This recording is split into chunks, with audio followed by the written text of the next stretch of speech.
Okay, it's story time again. A few years back, my husband took a new job with the Army National Guard, and he ended up in Alexandria, Virginia. He was working up there in the DC area.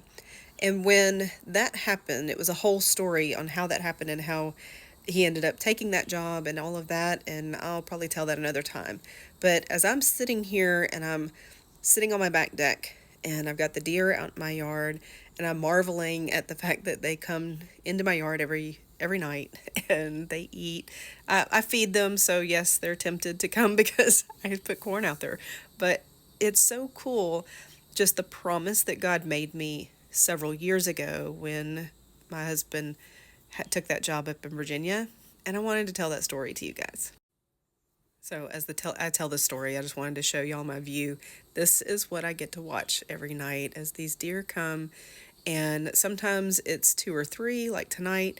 Sometimes it's upwards of 10 that'll come, and I'll have my yard just full of deer eating their corn. And when they're not there, I've got squirrels that are out there eating the corn. And if I don't have corn out there and the deer come, they actually will like stop, they'll look around, they'll stop and they will stare at the house. And especially like if they see that I'm in the house, they'll stare at me and they'll wait. And then I come running out with my bucket and I say, "Hey, are y'all hungry? Y'all want some corn?" Okay. So what's funny is that the other day, um, my husband was sitting in the living room and he was watching TV. It was early in the morning before I was awake, and he had a squirrel come up and knock on the window. And so I'll show you, like right here. So my husband sits right there inside. And the squirrel came up and like sat on the back of my chair that I'm sitting in and knocked on the window and was like, hey, there's no food out here. Like, obviously, the squirrel didn't say that, but it was just like the deer that will stand out there in the yard and wait for me to come out and give them food. The squirrel decided he needed to come and tell my husband that, hey, there's nothing out here. Can you come feed us?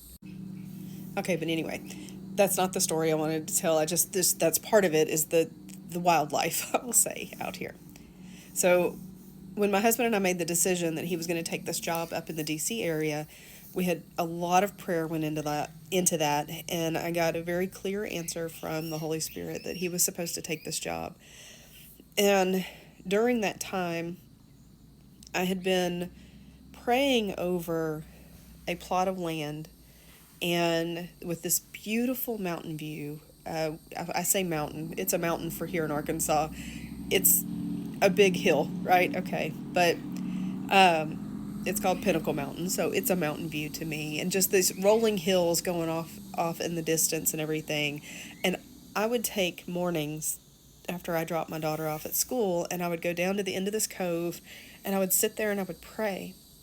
And there was a lot for sale there. It wasn't that great of a lot. It's a lot that goes like straight down. It wasn't like going to be fantastic to build on and have a backyard and stuff, but would have had a phenomenal view. I would pray there all the time, and I prayed over that land and I claimed it as mine, that I was going to have this lot, that we were going to build a house there. And I just knew it. Just I was just praying over it all the time.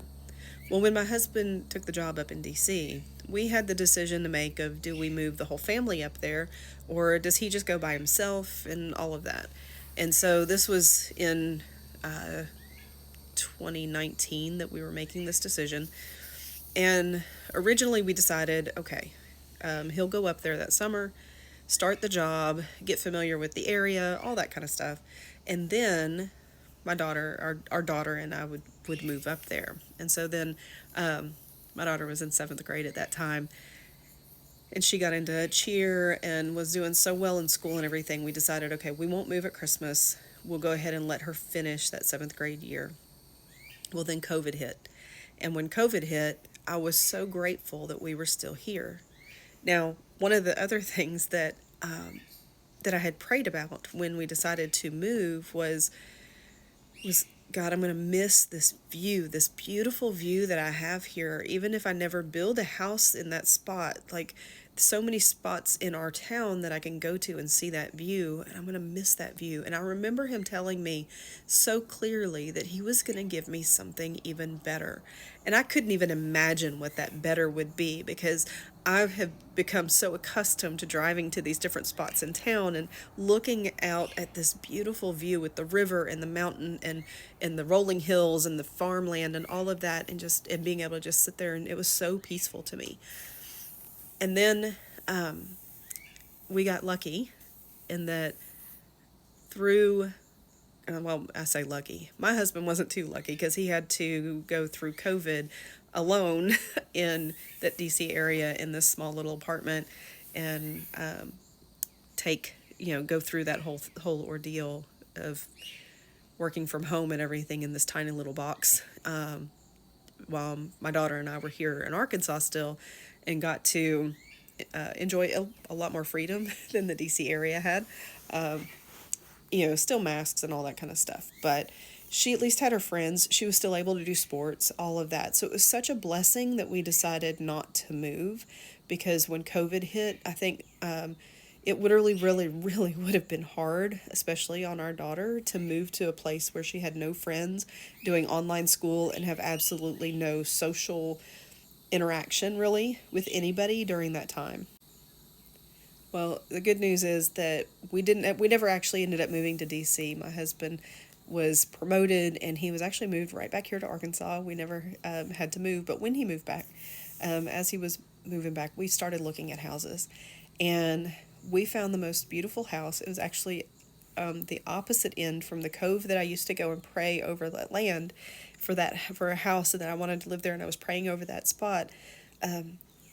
God had planned for us to live in this neighborhood, but just over on the other end. And that view that He promised me, that was so much better than what I had. I had this beautiful, majestic view that I could go and drive to.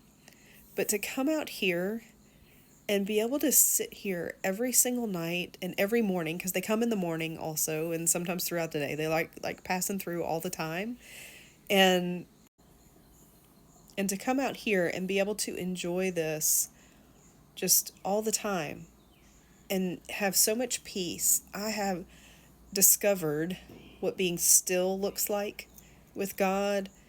I used to have to go just get still in my car, and now I can actually come out on my back deck and get still, and then enjoy this beautiful, amazing view in my backyard. It's, I live in a regular neighborhood, but it's this green space behind me, and my neighbor has a fence over there, and there's a house being built on the other side.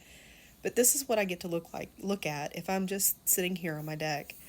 And it's absolutely beautiful. There's a little creek back behind there. When when it rains rather, it fills up with water, and it just sounds extremely peaceful as well.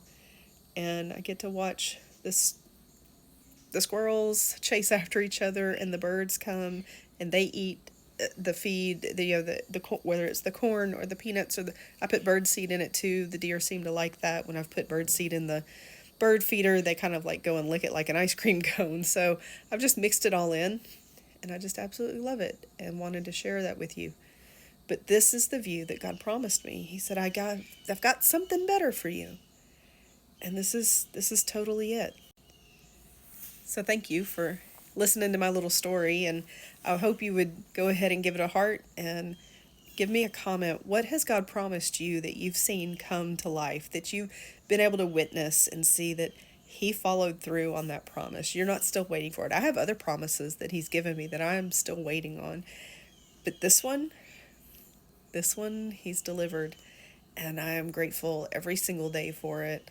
And it just blows my mind that I get to live here and that I get to watch these majestic animals in my backyard. And I don't know if you saw my TikTok last week. I think it was, we had our first baby, and I got to see our first baby. I haven't seen the baby since that day. I'm hoping the baby comes by to visit again soon, though. But yeah, let me know what promises of God have you experienced